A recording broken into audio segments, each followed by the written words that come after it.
everyone, it's the Backyard Bee Builder, and today I wanted to talk about wax moths and what you can do to prevent them, what you do when you have them, and what that means exactly. Now there's a few different things you have to remember about wax moths. The moth is not really what you're worried about. What you're worried about are the wax worms, or their larvae, that they lay in the hives, and then those worms hatch out, and then they go through and they'll eat your wax, and they eat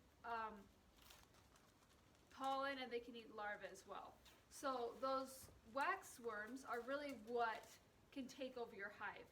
Now something you can tell when you have wax moths is that they'll start to cut through the center of your honeycomb, leaving little silk trails through it. And that's how you really know that you've got issues with wax moths. Now typically, if a wax moth will come into a hive, a strong hive will just get the wax moths, kill it, and remove it from their hive. Really, the best defense against wax moths is making sure that all of your hives are really strong. A way to prevent wax moths from getting into your hive is to make sure that when you're building, if you're building the boxes yourself, make sure that you're using glue and nails to make sure that all the cracks and crevices are put together tightly and that there's not any seams for them to get in. Wax moths will find any little hole to get into your hive, and then they'll be able to lay their eggs inside the hive. Now, as long as your seals are all sealed up nicely, then that's not a problem. But if there's a lot of holes in your hive and it's not sitting together just right, the wax moths can enter, and it's difficult for the house bees to really protect, and all the guard bees to protect the entrances if there's several of them. Another big issue is if you have too many boxes on your hives. So when you're doing beekeeping, don't be lazy. If you're being lazy and you put on an extra honey super thinking, oh, they'll fill it up eventually, the problem with that is that the bees have to now guard that entire box. So if there are wax moths coming in, or wax larvae that's in there, wax moths larvae in there, they've got to get in there and comb through it, clean it, make sure that they keep spores out, make sure that they keep the wax moths out. And it's just really difficult for them to do, especially if it's really not time for them to have a super on, or a second super. So make sure that a big thing to be able to prevent wax moths is just to make sure that you're doing what you're supposed to do with beekeeping. Keep an eye on your hive. Pay attention to how many frames are full. If there's too many empty frames, consider removing a box. If there's, and don't add another box until you make sure that there's at least 7 full frames full in the box underneath.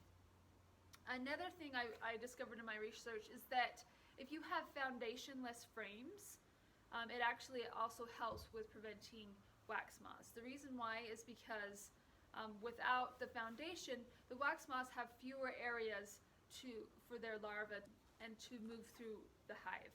So if you're really having a big issue with wax moths, consider using foundationless frames. Now if you get wax moths in a weak hive, it can destroy a hive in as little as a month.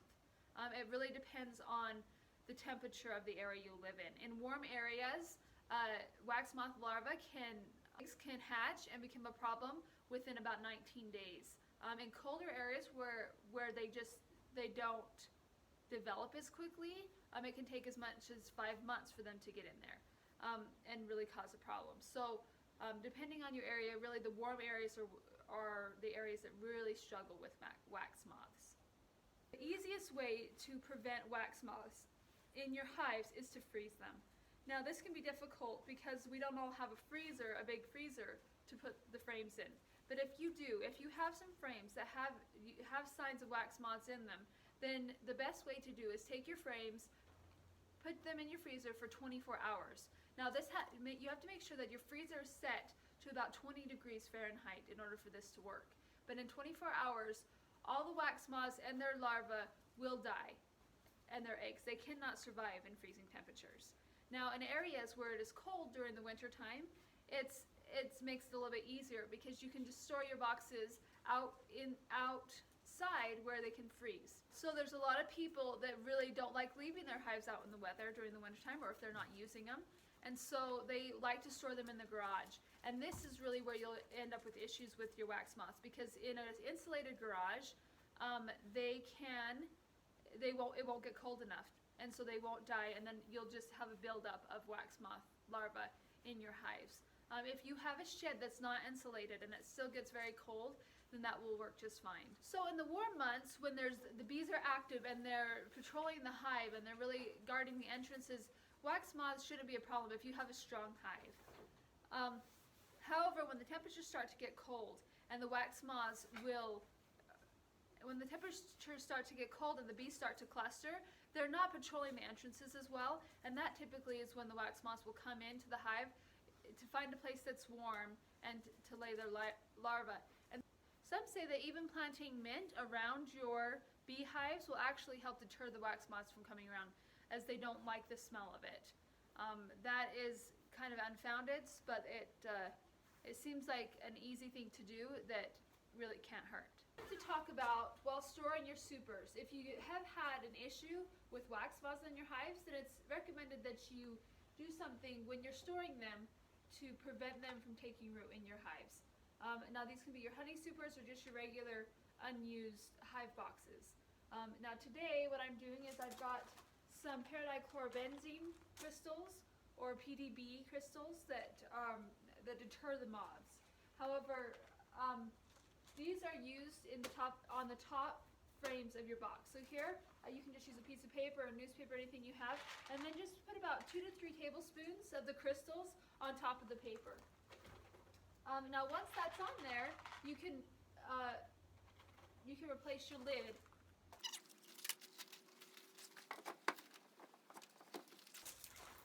Now these work in a fumigant manner, and typically it has to be about 60 degrees for them to really start to work, but they do recommend you put it in the top box. It can work for about 4 boxes, maybe 5 if you're doing shallow supers, but they do need to be aired out for at least 2 days before you put them on a hive. So that will help keep the moths out when your boxes are not in use.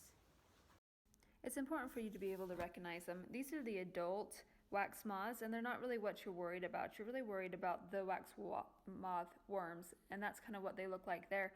And the little silk indicators that you'll see in your honeycomb. When they go through and burrow through the honeycomb, they'll leave little trails through it. But the silk is really the best indicator of wax moths, and it'll kind of look like this, where it's just got kind of some crud mixed in with the silk, and this is just kind of starting the problem. But once it gets worse, it really can make a mess, and that's when you know you really got to do something about it. If you let it get out of hand, that's when it really is a problem, and it just makes the biggest mess. Also, what I wanted to let you know about is cocoons. This is what the cocoons look after the larva is already fed. You might see cocoons in your hive, and if it gets to this point, you probably already have a lot of damage, but at least you'll be able to recognize it when you see it.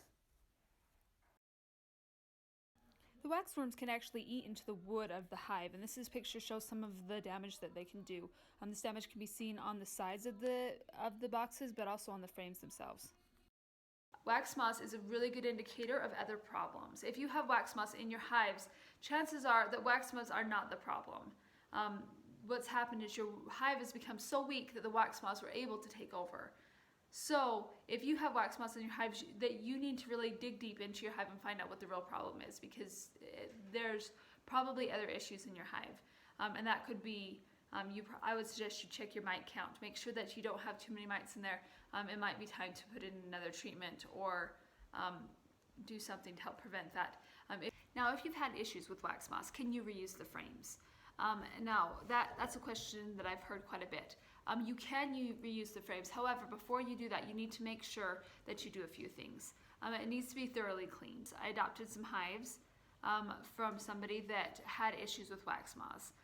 So what I ended up doing is I got the frames and I took a power washer and I squirted them off thoroughly just to get them really, really clean. And then at that point I used a scrub brush and some bleach and just scrubbed off the frames. And then I left them outside to air dry. With that, after I was done with that, I put them in a freezer and let them freeze. Then I did a visual inspection to make sure that it looked clean, that there weren't any left behind. If there are any cocoons left over in the hive, I made sure that I scraped those off. After I got done, there were some frames that had some parts of the wood that were actually eaten away from the wax moths, but because they were thoroughly cleaned, I was able to salvage them. Now, if you have a really severe case of wax moth damage in your hive and they have just gone through it, really the best thing to do is just going to be to burn your frames. If you try to reuse them and you really don't want to put all that mess back into a hive. Another thing you can do to prevent wax moths is actually set wax moth traps. And they're available commercially, but there's also a really easy way you can make a wax moth trap just at home by yourself, and we can talk about that in another video.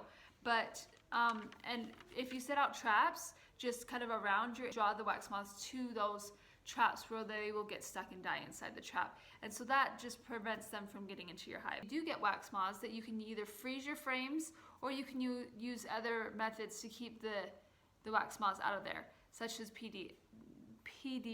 However, because of the area I live in, it gets cold enough during the winter time that I have never found it necessary to use that in my hives.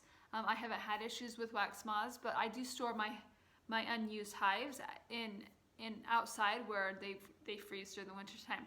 So really that just wipes them out each winter, and so there's not a buildup. I really hope this video helped out and that you enjoyed it. Really, even if you don't have a problem with wax moths, it's always good to be educated to know what to expect, so that if you do run across wax moths, you know what to do and that you know what the problem is and how to deal with them, because you don't always have the time to research it when that time comes. So I really hope you enjoyed this video, and if you have any other wax moths treatments that you really like, or whether other ways to deal with them, I'd love to hear about it.